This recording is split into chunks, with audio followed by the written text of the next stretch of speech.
Good morning, everybody. Welcome to another episode of Dropping the Gloves. Thanks for joining us here. Appreciate the support. Tim, feels like I just talked to you last night. Doesn't it seem like that? I was just thinking, this is the third day in a row we've recorded the show. And it's not a lot of podcasts that go 3 times a week for 45 minutes. And now this week is 3 days in a row. It's a lot. It's a lot. I'm getting a little, I've had enough of you. Fatigued? John Scott fatigue? John Scott fatigue, yeah. It happens. You should see my house. It happens daily in my house. But yeah, the reason we're doing this is because, I'm going out of town, so I have to kind of condense, consolidate, expedite these podcasts because it's a big time of year. And also, we did the Matt Duchene interview yesterday, and that's very exciting. We teased him a while ago. We got Matt Duchene. He's coming on. It's going to be great. And then, you know how hockey players are. Just a rigmarole of actually nailing him down. Tim does most of the scheduling. And it's tough, Tim, because these guys say they want to come on and then they, go away for 3 days and they're back and this and that. So we finally nailed him down. We said, that's enough. Enough is enough. Playoffs are started. We got to get this interview done. And he was nice enough to give us some time last night. And we had a good chat. Good 45-minute talk. It was really, really nice. You don't know what to expect. He's a talker. He is. A lot of his answers were like, you had to interrupt him to get back into the conversation. But he was ready to talk, and he had some things, particularly the Nashville thing. If you look back, if you listen, we probably spent at least 10 minutes of listening to him talk about how it happened, his reaction, his wife, his friends calling, how he thinks about it, a year later. It's clearly had a huge impact on him, where he said in the show that he was going to spend the rest of his life there. So, look forward to listening to that for sure. Yeah, and I wasn't going to bring it up, but he did. He's the one who instigated that topic a couple times. He's just said, what happened in Nashville? I was so unexpected. And then I felt prompted to just kind of dive into it because here we go. We were just going to stay current Dallas Stars, but no, it was good. Check it out. It's a very good interview. If you haven't heard it already, when are we releasing this episode, Tim? I don't know how we're doing this. This one will be released today, Wednesday. Duchene will come out Thursday or Friday.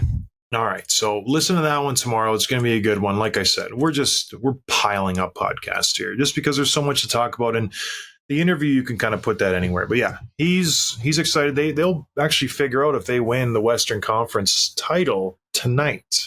Because Vancouver did win last night, so they're still in the hunt. They're only a couple points behind Dallas. They both have one game left. Dallas plays tonight.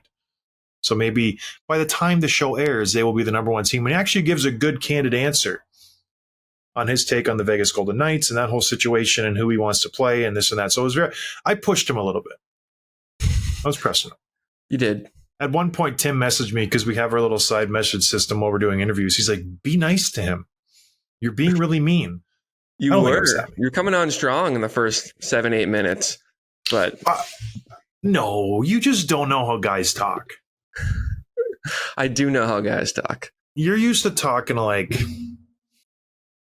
metrosexual guys. I'm like a man's man. That's how they talk. They bust each other's chops, Tim. Sure. Okay. Whatever you say. That's right. Whatever you say, John. Don't forget it. Before we get too far ahead of ourselves, we need to tell you guys that this show is brought to you by Wendy's. And the only thing sweeter than the taste of victory is starting your day off with the new Cinnabon Pull-Apart from Wendy's. Delicious. But there's no reason you can't have both. Now that Wendy's and Daily Face-Off Fantasy are giving you a chance to win weekly prizes all season long. Season's over, so you better get after it. And hey, even if you make a few wrong picks, at least you know heading to Wendy's right now for a $5 Cinnabon pull-apart and small coffee, it's a great choice.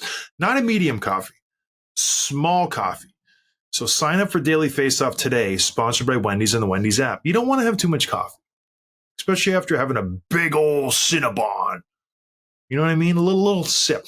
When I was, funny story, when I went to, where were we at? We're in Portugal. And we get there, we get off the flight, we get the rental car, me, my wife, and my newborn. We went there last year. We did Portugal, Fatima, and then we went to Rome, Italy. And so we made a big tour of it. Anyways, Portugal, I was tired. I was dragging, a long flight, all day in the airports and this and that with the newborn. So it's a lot. I'm like, I need a coffee. I'm not a huge coffee guy, but I drink it. Just gives me a little pep in my step. I go to the gas station. I'm like, coffee. And they speak Portuguese. I speak American, or English, I should say. The guy comes back with like this little Dixie cup with like a coffee. And I'm like, no. Grande. I'm saying grande to this guy in Lisbon, Spain. Portugal, whatever. Grande.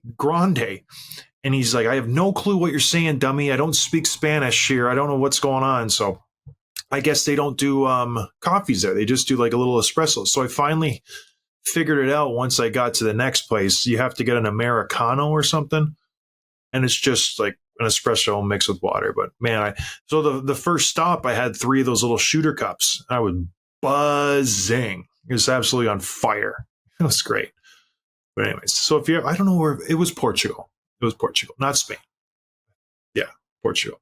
Is Lisbon in Portugal? I think it is. Yeah, it's the capital. I haven't been to either, but I'd like to. You should go. It was relatively cheap flights, just on a whim. We're checking flights. Let's go. We did this twice. We did it also when we went to Sweden and Norway a few years back. We were just we shared a bottle of wine and we were looking at flights and we're like, gosh, like kids fly free or some deal like that. And it was like 10 p.m. We're like, okay, booking flights like 7 months in advance. Then we just sat on it. We didn't even think about it. And then like we get a notification saying, oh, are you excited for your trip? Like, oh boy, we just start booking places and stuff. That's the way to live your life, Tim. Just, no plans, no thought process goes in anything. I'm writing that down. I'm taking notes. No, you're not. I'm watching you. You liar. You think you got it all figured out, mister. I'm dating, hottie patati. I'm 33 now. I got 5 jobs. By the way, Duchene was like, man, I hate when people point out the fact that I'm 33. And I was like, I'm 33. I almost said something, but I didn't. It's different for a hockey player, though, because I'll say that because you start so much younger and you retire, you're done at 35, 36. So once you get past 30, like the clock is ticking. Yeah, my career's ahead of me. His is on the back 9. It's weird. Yeah, I told my wife that a lot when we were dating and then married. I peaked at 30. That was it. That was peak John. I was in incredible physical shape. I was playing at the highest level of hockey I ever played at. And then post 30, it went downhill. So I'm sure Duchene's feeling the same way. It's like, it's not going to get any better. It gets worse. Then you got to live for 50 more years. Ugh, it's awful. But anyways, check it out. Good interview. Lots to talk about, Tim. Big games last night. Lots of playoff implications. Those damn Washington Capitals. Can I just say this? They are a thorn in my side, a team that I just desperately want to lose. And I don't know why. I think it's my pride getting the best of me because I said that thing about Ovechkin, and I've just had this ongoing battle with everybody from Washington, their beat reporters, the fans, everybody involved with the team. I'm just like, you guys suck. I don't know why. I just don't like this team. Maybe it was because I played them in the playoffs with the Rangers. I use the term playing loosely. I watched the games. But they win again last night. And it wasn't without some controversy. There was a goal that was disallowed. There was an empty net goal that should not have happened if Tortorella was on his game. They played the Philadelphia Flyers. And then lo and behold, they backed their way into the playoffs. I tried to do some digging. I couldn't figure it out. I think they have the worst goal differential in NHL history to make the playoffs. So they are 40-31 with 11 overtime losses. They have a goal differential, everybody, of minus 37. Minus 37. The Islanders are minus 18. Every other team that is making the playoffs is at least 20 goals or above the watermark, plus 20. Those two teams, for some reason, somehow, we know how the Islanders did it. They got hot the last couple months of the season. They've been playing really good hockey. Capitals just suck. Like, there's no rhyme or reason for them to make the playoffs. We talk about it ad nauseum.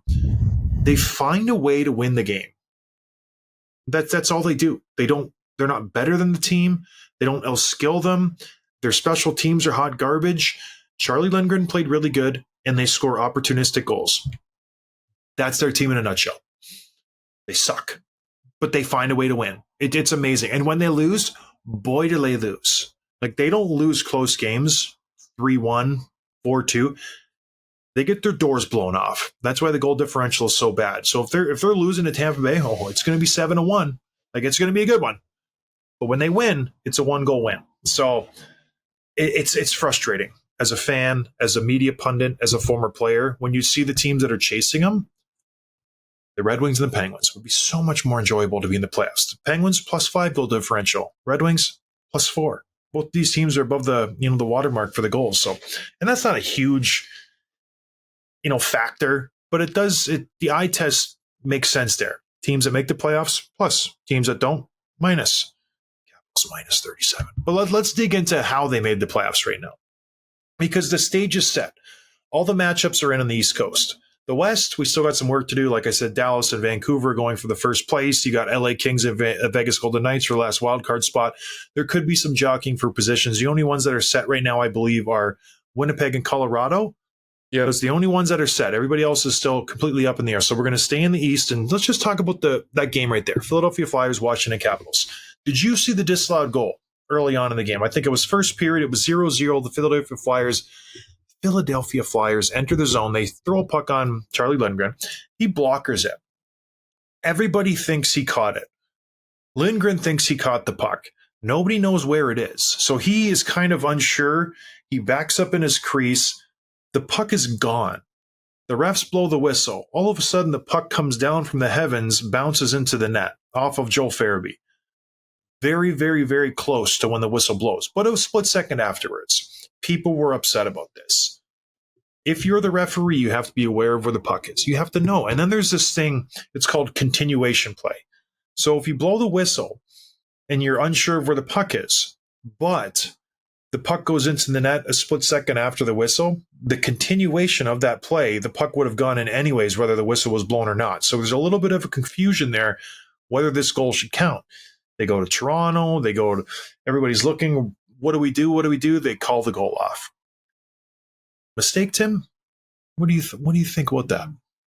I didn't know about the continuation play rule, because I knew there's the opposite rule where technically between the time that it takes the ref to see the play and blow the whistle, you can date it back to the time that he saw the play, just because it takes like a second or half a second for that time to happen. I didn't know the opposite was true too, where the play could continue after he blew the whistle if it was happening anyway. If that's the case, that obviously is frustrating for Flyers fans, especially knowing how the game resulted. But at the time, the call on the ice, he didn't see it. He calls the play dead. The puck goes in after. To me, I guess that makes sense. And the fact that they brought it all the way to Toronto and they called it a no goal means that they stood by the ruling on the ice, which I think is fair. Yeah, you'd have to have a lot to overturn it because the ref on the ice, boom, no goal. But it's kind of like when a guy shoots it and then the net comes off the pegs, but the puck would have gone in if the net goes off the peg. It wasn't off the peg. So it's kind of like that where, okay, that's a goal, but the net's off. So I'm just going to make a judgment call and say that should have been a goal. I think it should have been a goal.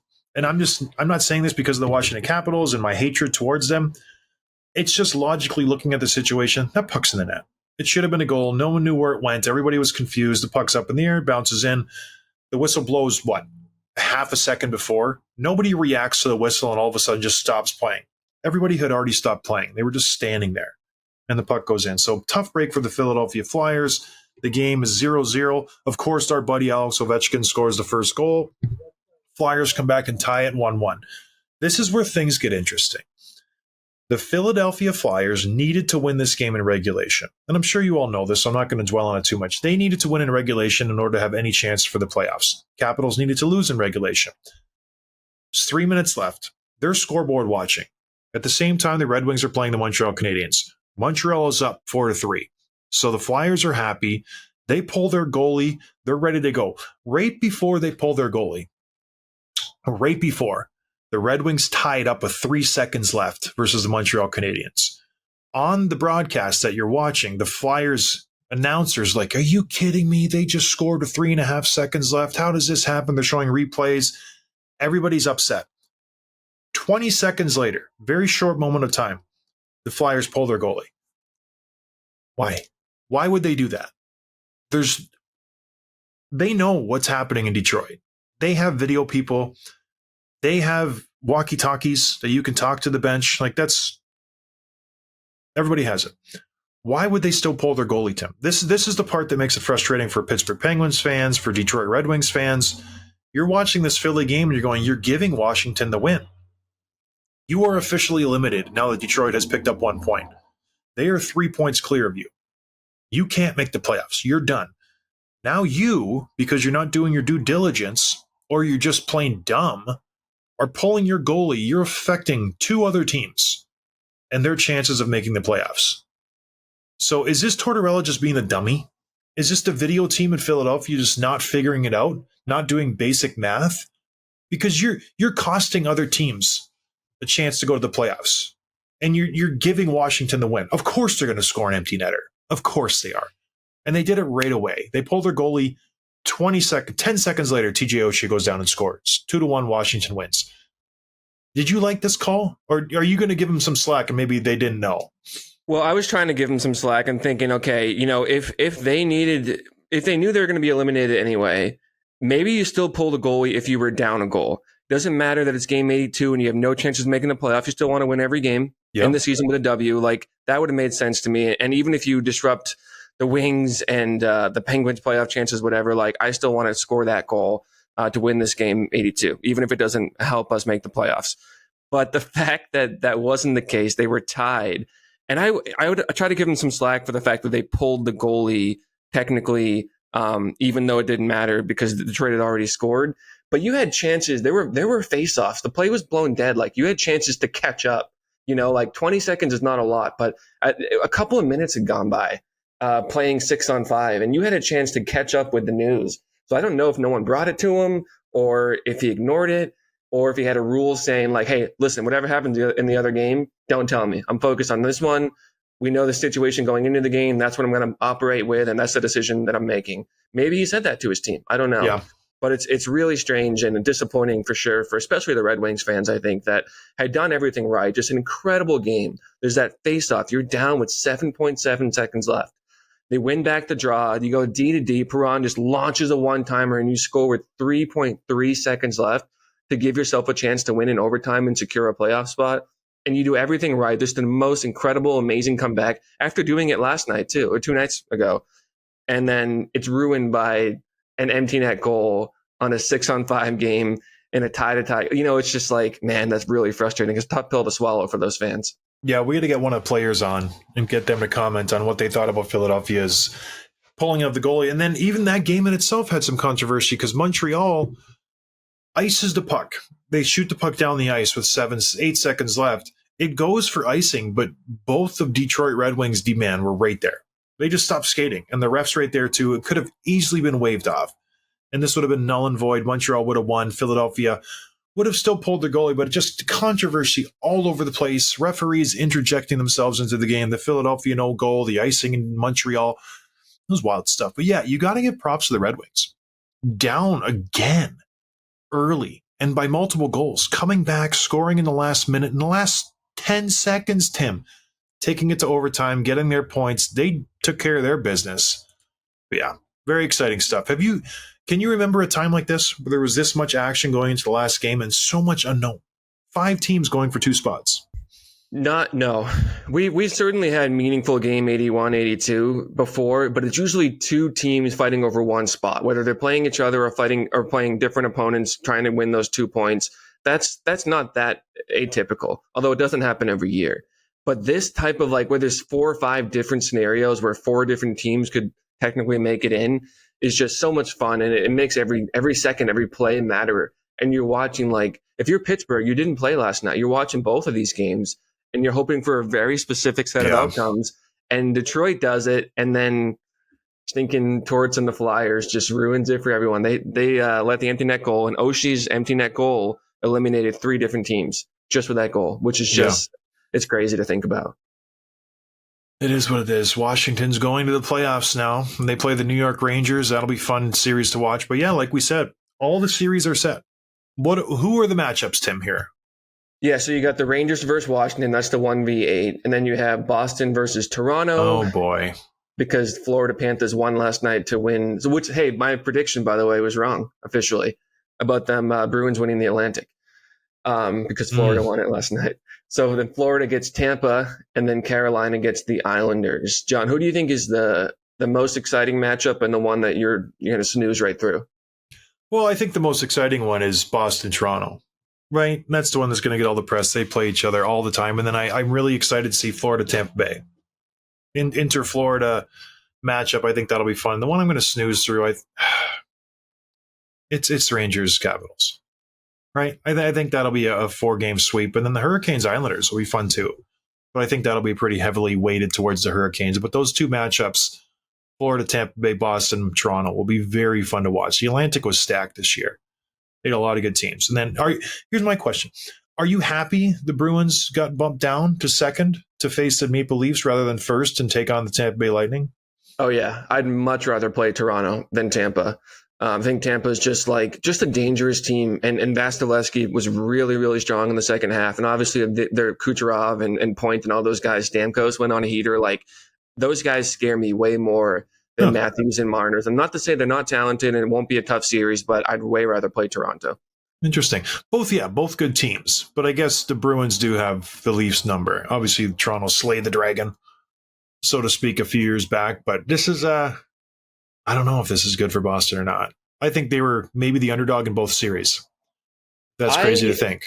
We're going to talk more about it on Monday. We're doing a live show again on Bleacher Report. So check out for some more information on that in our social channels. But I will give a little teaser. I think Boston's going to go right through Toronto. I think it's going to be at the most 5 games. I think they're going to I think they're going to go right through them. Just a gut feeling I have. We'll dig into it more next week, but I'm not scared of them. And I think it has nothing to do with I don't have any data sets to prove it, and this is not a homer pick necessarily, because I would have picked Tampa over Boston. I just am not threatened by Toronto right now. Is it their defense, their goaltending, their forwards? What is it about them? It's overall energy and feeling. It's just like the fact that no one's taking Boston too seriously because of who they were last year. And you're not even looking at this team objectively. You're just looking at how much worse and less deep and strong than they were compared to last year. Everyone's doing it. And I think Toronto just is so much. It'd just be so sweet to see them lose in the first round again after thinking you made some progress last year and realizing that's just a blip on the radar. And this is who they are. And again, nothing will probably change, but we'll talk about it more on Monday's show. Yeah. And then you almost feel bad for the Leafs because they have come into, they're competitive. They're a good team, but they are coming into a situation over the last 7 years where you're just playing juggernauts in your division. The Bruins, the Tampa Bay Lightning, just fantastic. As soon as Tampa Bay starts to falter a little bit, as soon as the Bruins lose their top guys, here comes the Florida Panthers. Just another wagon in your division that you have to deal with. So you kind of feel for them a little bit. Not a lot, but there is that certain sense of man, if they were in another division, if they were in another conference, if they were in another era, they'd be way more successful because they have a very good team. But they just can't seem to get the breaks. Can't seem to put it together. But like you said, we'll talk about that on Monday, the live show, the big, fantastic Bleacher Report. It's going to be a lot of fun. Check it out. We're going to go through all the matchups and eventually pick our Stanley Cup winner. It's going to be hot and heavy. Very, very, very fun. All right. What are we doing now, Tim? I heard this episode is brought to you by NordVPN. It sure is. We talked about this last month. By now, I think most of you are familiar with VPNs, but in case you haven't, a VPN means virtual private network. It offers 2 key benefits: enhanced privacy and security online. But it does a lot more than that too. It shields your IP address, changes your browsing location, makes online life easier. Why is that important? We talked about this last time. Browsing location. Andrei Vasilevsky the other night said he's not watching the games because he doesn't have cable and there's regional blackouts in certain games that he wants to watch. If he had a VPN, he could watch those games. And I've done it many times where I want to watch Carolina on a streaming service, but I'm in Charlotte. I don't have cable. It's blocked on the streaming services. With the VPN, I'm able to access it. Stuff like that is really important. As we talked about too, there's always certain shows that are only available in certain networks, or discounts or products online and online shopping that are only available in certain areas. So you can change your location. You can go anywhere in the world. I set it up literally less than 2 minutes. Give your information, away we go. It's very, very easy. It's easy to do. And you can turn it on and off with a click of a button. So it's really, really great. And the good thing is, if you check it out yourself at www.nordvpn.com/DTG, or dropping the gloves, you can access 4 bonus months when you sign up for a 2-year plan. Guys, there's no downside to this. Go check that out. Where did you put your IP location? Was it somewhere fun? I changed it up. I go to like New York and then London, and I haven't explored the whole world yet, but I want to see like what does it look like from Beijing or I don't know, South Africa or China or whatever, you know. So I wouldn't touch China. I would probably leave China alone. I would leave Russia alone, and I would leave North Korea alone. Maybe not go near Iran. Yeah, you can't go anywhere in the world. There's like 40 or 50 spots you can select, and most of them are in the U.S. and Canada too, a whole bunch of them. So let's just keep it in the Commonwealth. You know what I mean? Just keep it friendly.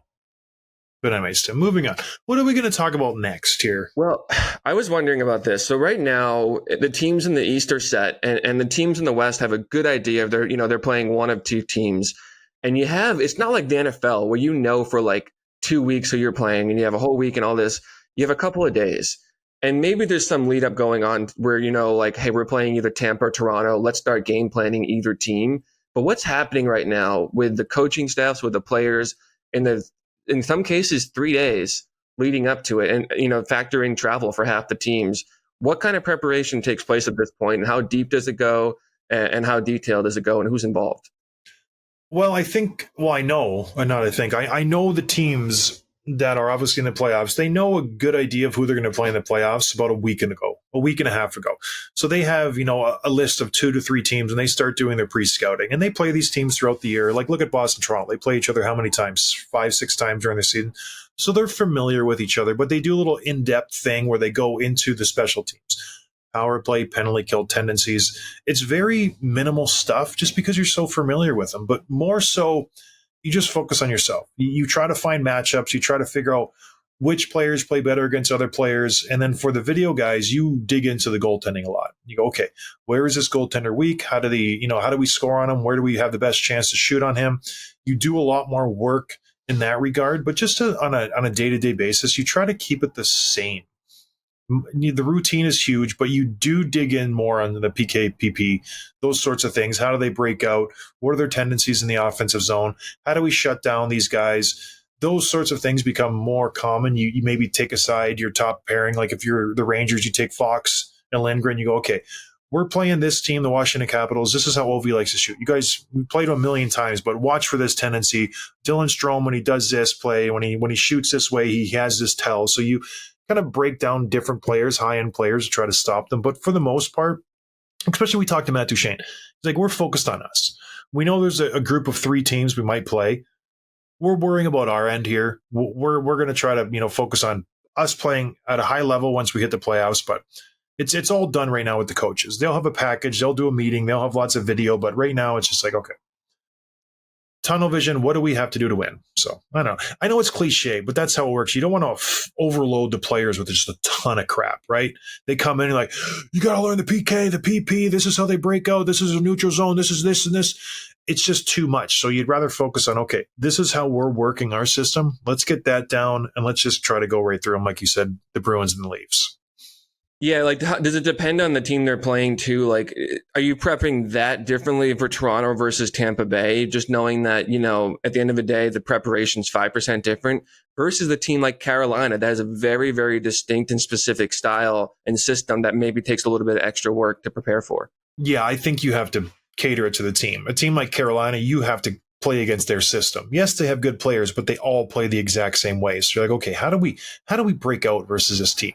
Their D-men pinch, their forwards always high. How are we going to catch this team? Maybe we do the high flipper, maybe we reverse, hit the guy high and through the middle. So you have to coach against the system. Versus a team like Toronto, you coach against the players. So you have to be aware of who you're out against. You're trying to line match. Or on the other side, if you're, the underdog, if I'm the Washington Capitals, or if I'm the Nashville Predators, if I'm a wild card team, how am I going to beat this high seed? How am I going to beat the New York Rangers? Well, I know the New York Rangers are pretty one-dimensional. They're a power play heavy team. They're a first-line team.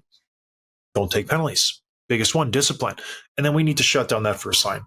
We got to shut down Panarin. We got to shut down Kreider. We got to shut down Zibanejad. If we can do that, we have a chance.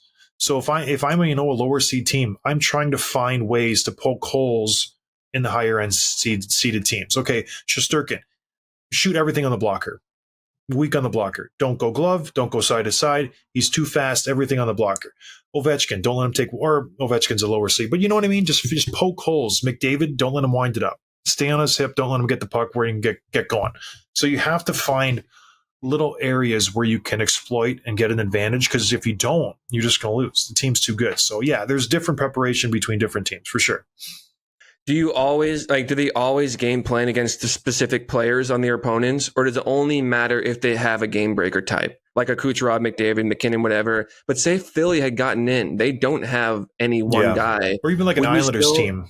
Yeah, would you still pick out like Konechny and Farabee, whoever, or do you say like we look at them as a team as a whole? Yeah, I think you do have to. Yeah, you take away their best line. So every team has a first line, and you have to figure out how to thwart that line and take care of business. And like a team like the Islanders, it's Barzal, it's Horvat. You have to take care of that one line. What do they do good? How can we, eliminate their opportunities? So yes, and you have the best defenseman in the world. If you're a top team like the Rangers or the Dallas Stars, you talk to Heiskanen, you talk to Fox, and you say, okay, we're matching you up against that line. This is what they like to do. This is how you go about your business, and then shut them down. And you talk to the forwards who will be covering those guys too. So yeah, absolutely. And it just prepares you for the second and third round, like getting that mindset. Okay, here's my job. I'm shutting this line down. This is what I'm going to do, and away we go. Carolina Hurricanes, their third line with Jordan Martinook is perfect at this. I play with Jordan Martinook in San Jose, Arizona. I want to say Arizona. Incredible defensive forward. He might even be their fourth line. I think it's Stahl, Martinook, and somebody else.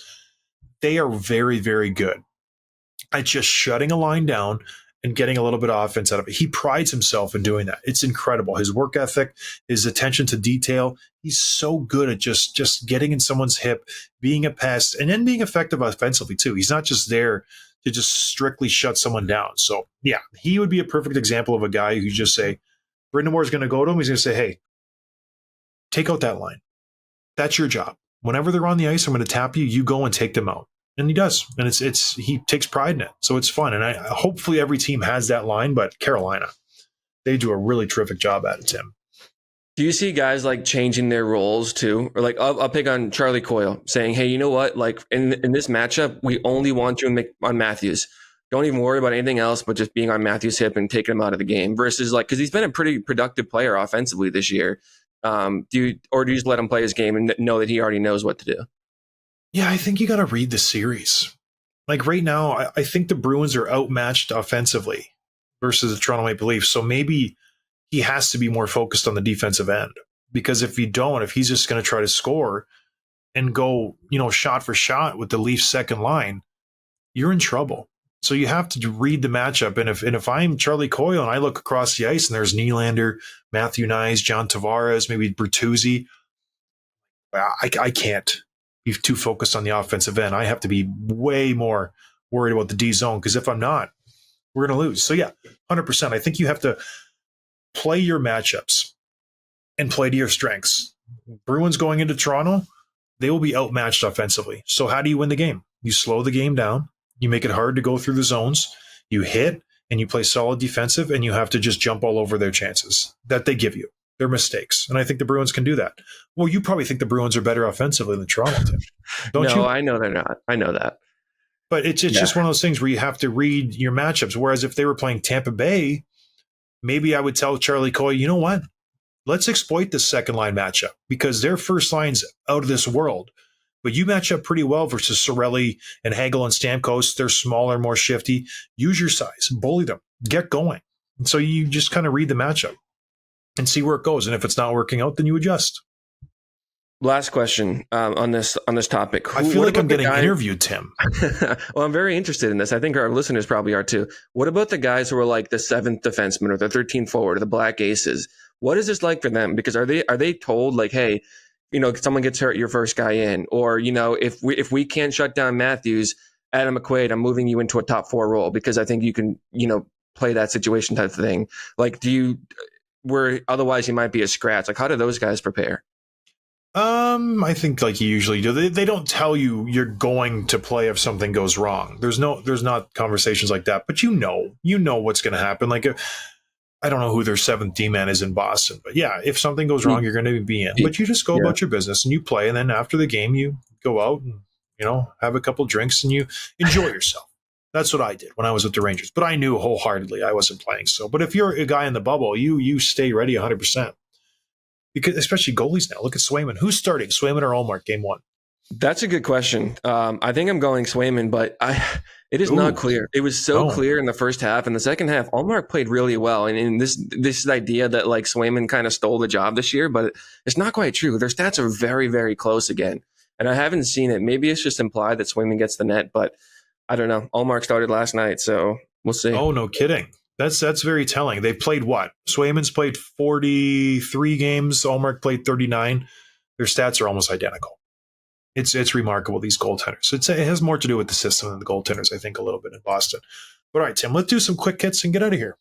Our quick hits, as always, are brought to you by DoorDash, and possibly for the last time. For a limited time, our listeners can get 25% off and zero delivery fees on their first order of $15 or more. Download the DoorDash app, enter promo code NATION25, valid in Canada. There was an announcement last night. Jack Edwards, play-by-play for the Bruins for better part of 2 decades, is going to retire officially after the last night's game. So, the announcement came from the Bruins. I'm sure he'll have some press tour or event where he'll speak, and he's already released a statement, but wanted to get your take on that. For as much as we butted heads, Jack Edwards and I, it was good for the game. Eyes on the game. It was sad to see him just kind of degrade, almost is the word this year, or just kind of, something was up. There's something wrong with him, and it was sad to watch him kind of fall into that. But yeah, he kept it interesting. Maybe he crossed the line a few times. Maybe he didn't know what he was talking about. He definitely was a Bruins homer, but that's what you expect from him. So it was always fun to listen to him. But yeah, it was tough this year to watch him a little bit. Yeah, I didn't know he was a homer until really like the last 5 years. As I got older, I started watching other broadcasts and be like, oh, they aren't all like, you just thought it's like he had like main character syndrome for the Bruins, where everything either happened to them or against them. And to some degree, that was a lot of fun to watch. And I'll just say, as a Bruins fan, basically as long as I can remember, he was calling games, and all these great moments in the last 20 years with Savard and Char and rebuilding the core and the cup runs and Bergeron and Marchand and all these guys. He was the voice for all of it. So he's really, a huge part of this era of Bruins hockey, and he will be missed. But at the same time, it was time, not only for the fact that he was, something's up with his ability to form words, which I think we can all relate to sometimes, but I think time for change was coming anyway. So I wish him all the best, and hopefully he's healthy.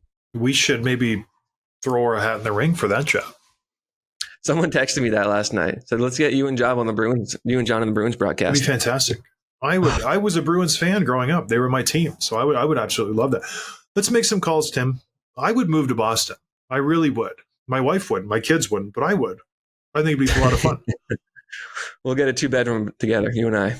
Imagine that. Oh my gosh, that'd be great. North End, just go. I know Ray Bork. We can go to his Italian restaurant every night. It'd be fun. All right. What else, Tim? Connor McDavid broke yet another record with his 100th assist the other night, joining only 3 other players to ever do it: Wayne Gretzky, Mario Lemieux, and Bobby Orr. Just an incredible feat and another, feather in his cap. How good was Bobby Orr? Let's just put this into perspective, because Lemieux, Gretzky, offensive juggernauts, McDavid, obviously we know what he does. Bobby Orr, Tim, at a time when D-men didn't even cross the blue line. 100 assists. It's incredible. Oh, go ahead. No, go ahead. You got it. I think he gets undervalued of how good he was just because his career was cut short. What did he play, 7 or 8 years? He didn't play very long. He just dominated when he was in the NHL. He was so incredibly good. If he plays a whole career's worth of hockey, hands down the best player ever. Not even close. That's how good he was. He was so different from anything we had ever seen before in the NHL. Created a brand new position. I've always thought of it likened to the Beatles, just a huge, massive impact for such a short time, in a similar era too, where we're still talking about them years later. Is just the impact that they had on their spheres. I was going to say, there's this tweet that was going around like a year or two ago of someone saying her boyfriend's dad was in a Bruins Facebook group, or Bobby Orr fan page, where all they did like a couple times a day one of the dads would just, or old time Boston guys would just post a clip and talk about how good Bobby Orr was, and then everyone would agree, and they would just do that, and then they would just do that every day because these are the guys that grew up watching him. It's That's just funny. The impact that he had. It's it's Larry Bird, it's Bobby Orr, and now probably Ortiz and Brady. Just the Stop. Not even close. Icons in Boston. Moving on, another record was set this week. Jeremy Lauzon had 9 hits the other night to set an NHL record of 383. He broke a record that was previously held by Matt Martin, which I think is interesting because it's a forward and a defenseman playing different positions, different styles of games, but pretty impressive. It's a stupid record. Hits are one of the biggest joke out there. You go to a different arena, the stats guy will mark hits completely different from another arena across the country. It's just bizarre. I remember playing in the old Coliseum, the New York Islanders. You would go in there, Cal Clutterbuck and Matt Martin, they would say at the end of the game had like 15 hits. Saying, what game are you watching? It's just amazing. They go and like blow on somebody, they give them a hit. So it's all a sham.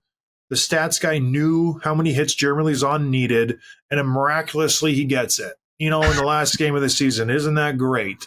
So it's just all a joke. The hits tallying, one of, if not the biggest shams in the NHL. It should be.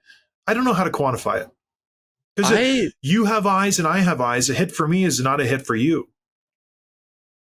There was one time, I don't know, I was a freshman or sophomore and in high school, we were watching the varsity game, and one of the assistant coaches came to us before the game because all the JV players had watched the game together. And he said, hey, can you guys each take a piece of paper and write down every time you think a hit should have happened but didn't? Because I want to call out our team for not being physical enough, and just write like the number of the player and just check each time they didn't follow through on a hit. And I was doing it like every opportunity possible. And I realized each of them had like 20 for the first period. And the coach looked at it. He's just like, yeah, no, this isn't helpful to me. And it's just, my point is that it is super subjective. And it is, that said, I feel like I poked a little bit of a tender spot. You have some strong feelings about this. Well, no, because we actually, when I was with Houston, we had Kevin Constantine, very statistical guy. He kept track of everything. Before the season, we took a test on our systems, and you had to pass this test in order to play. And I me being me, I studied my tail off, and I actually got the highest grade on the test, and I got some kind of prize. But all that aside, he would mark after every game. You would have impact hits, and you would just have regular hits. And so after the game, the next day, he would show up at the rink, and there would be a chart. It would say missed hits, total hits, and impact hits. And the impact hits were the big hits that made a difference. And you could chart, and it was all right there. And nobody ever had more than like 10 hits. You know what I mean? Like, and he was very detailed, and he watched the whole game. The guy was just a Nazi about this stuff. And to see like guys getting 10, 15, 20 hits in a game, it just drives me bonkers. So yeah, it's not true. It's all smoke and mirrors at this point. 382 hits. That's incredible. That's what, 8, 16, 24, 32. That's 5 hits a game. It doesn't happen. It doesn't happen. But good for Jeremy Lauzon. You can tell his kids, I got a fake award in 2024. Yeah. Okay. One more here. Kent Hughes announced the Canadians have exercised a 2-year option on Marty St. Louis as the head coach. So he's got 1 more year on his existing contract, and he'll do 2 more after that, which is, I think, it's well deserved, well earned, and you can see finally there is something to these young players. Slafkovsky's starting to break out. They added Lane Hutson, who's just in his 2 games, like skating like you wouldn't believe. You see him working the blue line. He's very like prime Klingberg, like the way that he was just known for working the blue line really well and playing with confidence already. So good for Marty St. Louis. What do you think he makes? Top of your head. Oh, geez, I don't know. $3 million. I don't know what coaches make. You nailed it right on. $3 million. Nice. Yeah. See, big brain. I am smart. You are smart. And then back to the Hutson. It's incredible. The kids coming out of college, like just the poise. It's crazy. It shouldn't happen. There needs to be a rule. Was it here that I talked about how they have to have some kind of gauge about these kids coming in? Because it shouldn't be allowed. Like, just say Montreal was a contending team. You're getting a very solid NHL player. Well, think about if he was the Bruins player, right? He fits in exact need they have because McAvoy doesn't skate like that. And he's very good. He just doesn't move like that. And Hampus Lindholm could and should, but he hasn't been. And so if they'd added Lane Hutson, which is a huge gap on their power play, their blue line, that just would have made a huge difference on their team that I could see other fans being not happy with. So I get that.